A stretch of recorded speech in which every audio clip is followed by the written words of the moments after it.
This is Courage Barbell. I'm your host, Chad Ikes. Today, I want to talk about Musha-burui, which is an old Japanese term I was actually turned on to from one of my viewers here.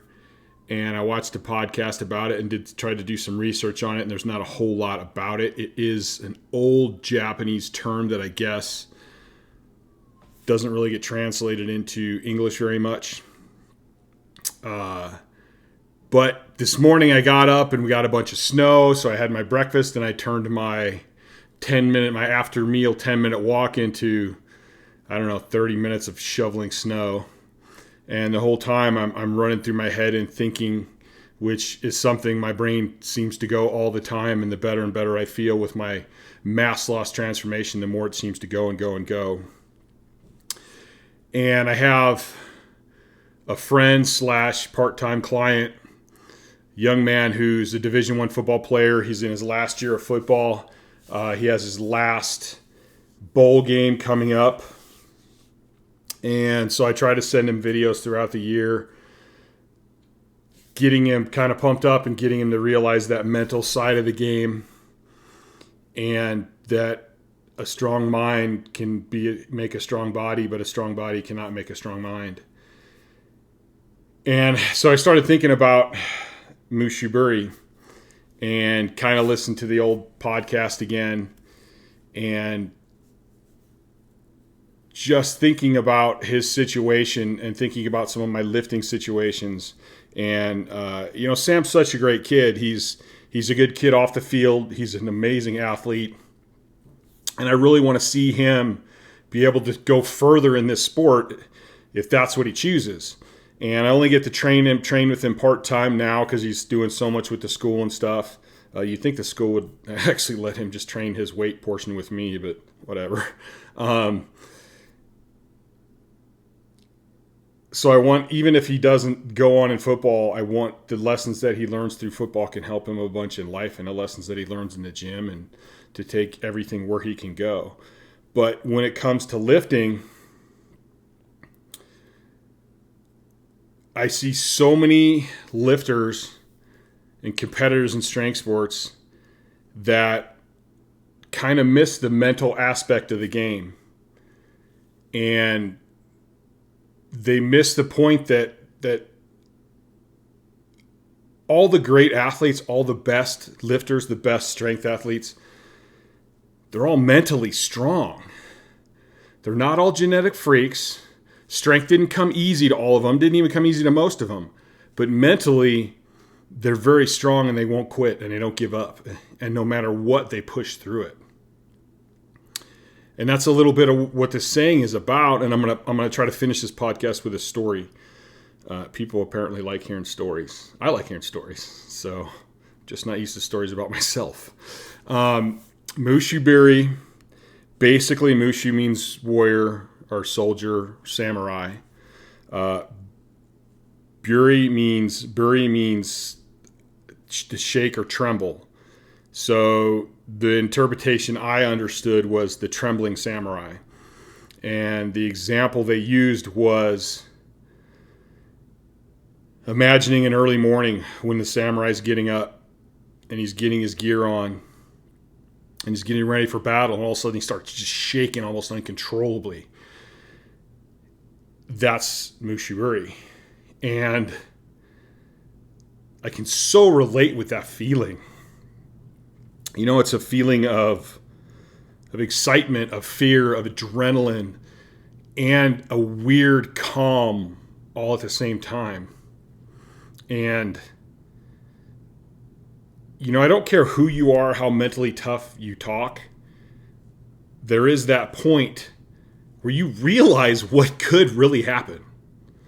Like, it's not completely out of your mind. It's there. I mean, if you go back and watch some of my heart and will videos or the mental preparation videos, there's a point where it's there. Like, I know that weight could crush me. It could break my back. It could snap it. It could snap my neck. I could fall forward and snap. I mean, there's any number of horrible things that could happen. And I've seen people do it. Going for my 12:21 world record was right after Mark Barley crashed with like 12:05. And the ambulance had to come and get him, and it took forever. But still, I blocked all that out and went and did my attempt. I was just a little bit high, so I got red lighted, but I stood up with it. So it's that mental game. That's one of the common things I see in all the great lifters that I've met throughout my life is they're all mentally strong as hell. But you have that samurai, and you're standing there, and you have the excitement because, man, you're going into battle. You're going to test yourself. This is life or death. And you have that fear because people are going to die, and you could be one of those people. And, you just have that adrenaline going, but you also have this weird calm. And I think for me, the weird calm is knowing all the work and everything that I've put into it was for this moment. It was to be on that platform. It was to be in my world. It's to test all the dedication, all the work, all the sacrifice. And that gave me this weird calm. Like, I would get seriously calm before meets. Because it was just like, cool, this is everything I did leaded to this point. Just enjoy it. And you got to remember, like, especially with the samurai, like, they literally, everyone in that community dedicated themselves to being the absolute best at what they did. If it was the blacksmith forging the swords, if it was the people planting the crops, if it was the samurai, if it was a samurai that focuses more on archery, a samurai that focuses more on swords, like, they dedicated their whole life to that endeavor to be the absolute best. And I'm not talking dedicated so much that, they worked really hard with their sword play and they practiced that really hard. I mean, no, they worked on controlling their mind and calming it. They worked on creating the body that would be best for that sport. They worked on getting the proper rest to be in the best shape they could for that. They worked on everything. It wasn't just that one thing. It wasn't like a lifter who just focuses on lifting and everything else in his life is a complete and utter mess and he doesn't think about training at all unless he's in the gym. We're talking full, total dedication, commitment to that art. And I think that, I really like this term because I've always thought, like, if you're not afraid, if you don't see the fear, if you don't see the possibility of something bad happening, then really, how tough are you? Like an extreme athlete who actually doesn't feel fear, is he more brave than the guy who feels fear but also does the same thing? I mean, I think there's something to that, to knowing what actually can happen and going, I'm gonna move past this. I'm gonna put my brain in a position and a place where nothing can affect me. And having that skill, you're not ignoring what can happen. You're not ignoring the fear. You're controlling it and you're using it, and you're putting it aside to find the place where you can go past that. And that's an amazing thing. And when it comes to my friend Sam, this is his last. This is going to be his last game. It's a bowl game, and like, he's got all this time in football, all this time in training, all this time in keeping his grades up so he could keep playing. Like, and it's all going to boil down to this one specific point. And you can think about the past and you can go, what's going on? Could I get hurt in this game? What if this is my last game? Do I really want to go all out if I know I may not be doing nothing after this? And we're hoping that something more comes from this. And he's not done with his career, but still these thoughts are all going to be there. But that's okay. Like, it's okay to have those thoughts and to recognize those thoughts and those feelings and accept those feelings and feel those feelings.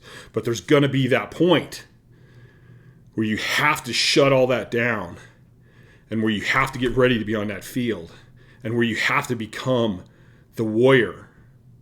Like, use all those things that and all that emotion and all that thought and put it all and focus it all down to the head of a nail. And go into that game with no chance, no fear, only thoughts, images, mind's eye of success, of dominating the game, of taking the other opponents out, of doing everything you possibly have to do and leaving that field with absolutely nothing left in you. Knowing you gave every single thing. We're not samurai. We're not dealing with life and death right now. But we need to be in that place. We need to take our mind to that place. And if you take it to that place, like, I have to win this game. I have to perform well. Like, if I don't, that's it. There's nothing else. I have to do this. And you realize all those things before you go in that field, and you have that trembling feeling. I think that's a good thing. So back in, I think it was 2008, going into the Arnold Classic, which was the WPO finals, like the biggest meet of the year, I tore my hamstring. It was either 6 or 8 weeks out from that meet, and I tore it pretty good. And so one of my teammates asked one of my other teammates, like, "Oh shit, what's Chad gonna do? How's Chad gonna do the Arnold now? Like, it's pretty bad." And my other teammate's like, "If Chad's leg gets amputated, he's still gonna go to the meet. He's still gonna compete, and he's still gonna kick ass. One leg, one man kicking ass." And so okay, fine, here it is. How can I get this healed as fast as possible? How can I adjust my training? How can I keep moving forward to get ready for this meet? So we adjusted the training. We got things going. I think it was 3 or 4 weeks I started doing a little bit of deadlifting and a little bit of squatting. And I ended up tearing it again, which was about 4 weeks out, I think. 3 or 4 weeks out, I tore it again. Wasn't as bad, but still some bleeding and bruising. And so, it's like, okay, well, we're pretty much shut down till the competition then. So I already knew. I was so in tune with my body and what I needed and my gear and everything. Like, I knew what I was going to open with. It wasn't a big deal. So we go in, and I'm going into the Arnold, biggest meet of the year, with a torn hamstring. And I don't know if it's healed. Like, I don't know what's going to happen when I step on that platform. I could completely and utterly shred my hamstring. Like, I could literally rip it in half. And I don't care. Like, I knew it. I knew it going in. And I knew that if I'm in the hole with 1,100 plus pounds, and this hamstring goes, what the hell am I going to do? Like, it could crush me. I could hurt myself. Like, I could hurt the spotters. I could hurt the loaders. Loaders are usually spotters, but, it could go very, very, very wrong, and it could leave me, like, permanently screwed up. But it's the Arnold. Like, I dedicated my life at that time to powerlifting, and I was going to go 100% full bore, end of story, just going. Nothing was going to stop me. So I went in, we stretched out, warmed up, got my gear on, calm. I was actually calm, super calm. And it was like, well, I had already made up my mind what I was going to do, so there's no second guessing it. We're going to do this. We must go to battle, we must fight, and we must win. So there was no room for any other feelings at that time. And, warming up, you still kind of go through a little bit because that's when the transformation's starting. By the time we wrap my knees, I've completely flipped the switch.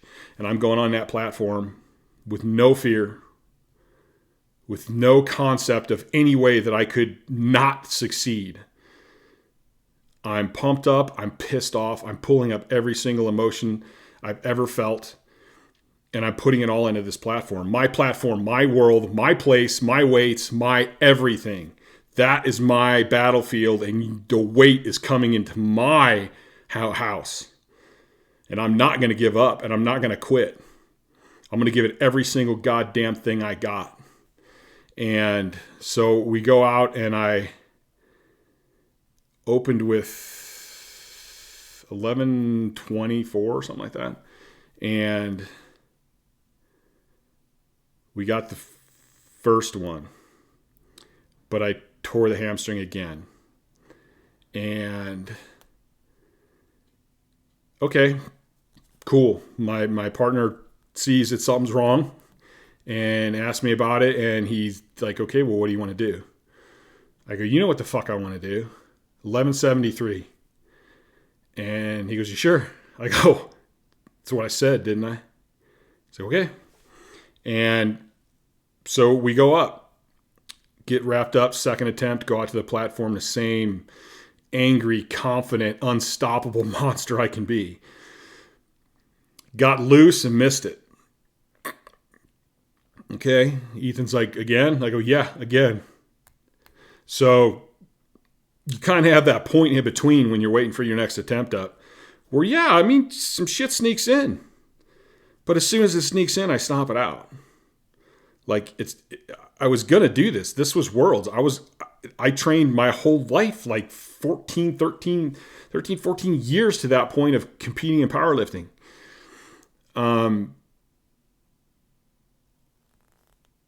So it was all or none. Like, I had to do this. In my mind, I had to do this. This was equivalent to fighting for my village. Like, you have to. You just have to. Like, there's something in my heart and in my soul that says you have to do this. Go for this. Like, you got this. So, get pumped up. As soon as my knees start getting wrapped, I flip the switch hard. And I go out there like an animal. Like an animal, it's been cornered. And there's no quit. I have to get out of this corner. Again, my platform, my weights. Fuck you weights. I'm going to win. And I got it. It was a bitch, and I shifted. Pretty much did most of it on my right leg. But I came up with it, racked it. Hamstring was screwed. I still have an enormous hole in my hamstring from this. But it was worth it. It's what I needed to do. I did what I had to do. Going into the bench, I wasn't able to get hardly any leg drive. So I ended up with just an 805 bench, which is basically almost all upper body. I couldn't even hardly stabilize myself. Took 3 attempts to get that weight. Deadlift, I pulled like 755, but I was switching so hard. I was leaning so hard on my good leg. It was putting way more of the weight in one hand, and I almost lost my grip. We tried 800 on the third attempt, and I was just wiped out by that point. So I ended up taking second place, but I took second place to Andy Bolton. So if there's anybody you got to take second place to, Andy's a badass lifter. So it was the first time in my life where I was actually kind of okay with second. I just got second in the biggest meet of the world, and I did it with a torn hamstring. So none of my numbers were anywhere near what they should have been. Still not bad. My 1173, I think, still might be in the top 10 of all time. That was a big squat. It was actually my biggest squat of all time at the time. Actually, technically, it's still my best squat. But so my very best squat that I did was with a torn hamstring that had been torn 3 times in less than 8 weeks.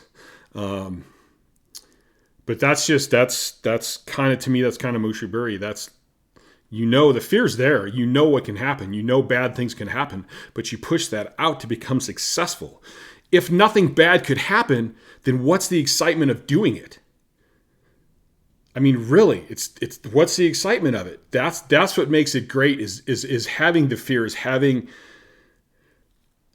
a negative outcome as opposed to a positive outcome. The greater the risk, the greater the reward. I mean, I truly believe that. And it goes with all things in life. It's something we need to do.